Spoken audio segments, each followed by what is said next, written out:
Chicago's migrant crisis is getting out of control when you have whole entire airports who used to be dedicated to people who fly are now becoming just sanctuaries for migrants.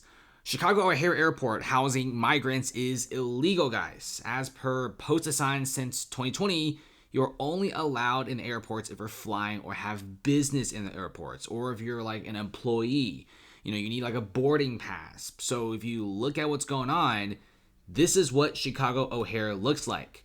And I guarantee you, a lot of the international people who come to Chicago for business and tourism, they see this, they're like, what in the world is going on with America?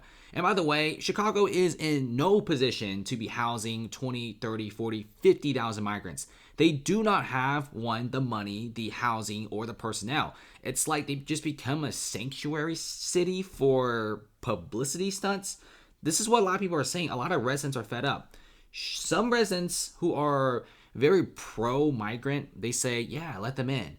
Even those guys are getting frustrated because Chicago is like, they got all these people in, but they don't know where to house them. Okay, what in the world's the point? I don't get this. Seems like they just went into this with no planning.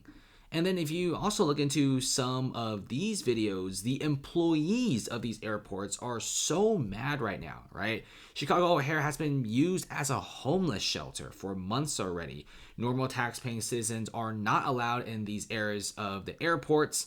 So very few people got in clips. But if you talk to any of these workers, they're all like mad.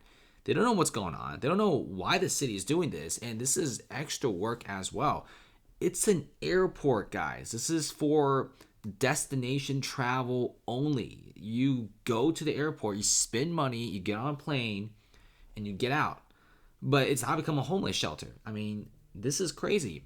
And at this rate, I think every single institution in America might just become a massive homeless shelter, might just become a massive migrant camp. And the thing is, they just don't know where to house these people. I mean, if you're going to be doing this accepting migrant thing, at least have everything planned out first. Because now you have these institutions who are just housing migrants, homeless people, and imagine all the stories these international tourists have when they go back to their home country. If you also look at that, Chicago Democrat urges officials to remove sanctuary city status as residents suffer. The Democrats are saying the same thing as well. And nobody wants Chicago to be a sanctuary city anymore. I think Brandon Johnson really screwed up here. Okay, some cities in the beginning, when they took in migrants, it was okay. It wasn't as bad because they actually had some housing and shelters. So most residents are like, okay, whatever. It's just cities doing city things.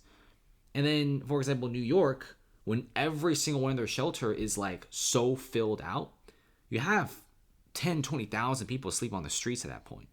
And you also have these humongous warehouses where the hygiene is just so poor, and there's rats and there's feces and urine everywhere. Like, what in the world is going on here? Okay, you have all these people and they're also being barely taken care of.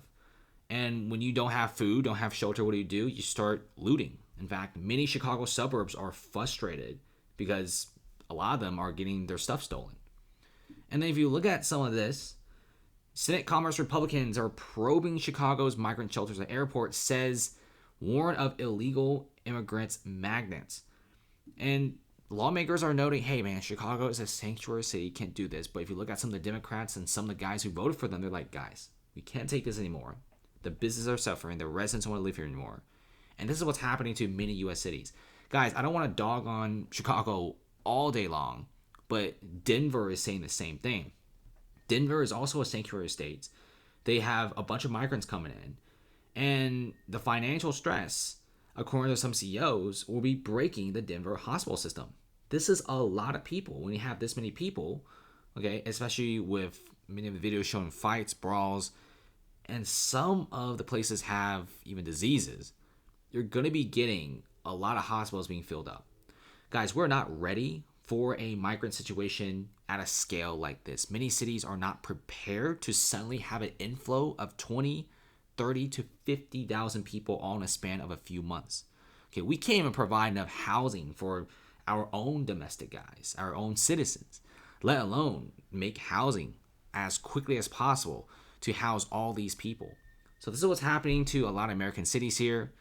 But you don't really see this kind of stuff in places like Texas or Florida. They know that they can't really handle this kind of stuff. They know that it's not really their responsibility. But hey, man, like, if these cities want to do it, they could do it. But so far, the conditions are appalling. They're not great. Not sure where these cities are going to be going, which direction. Because, like I said, even many residents, employees, they're not happy about this. They don't want to be here. They don't want to have the city go into this direction anymore. And I don't know what to say. I think Chicago and many of these super left-leaning cities are going to be needing some big changes to get a lot of these businesses back and get the money back.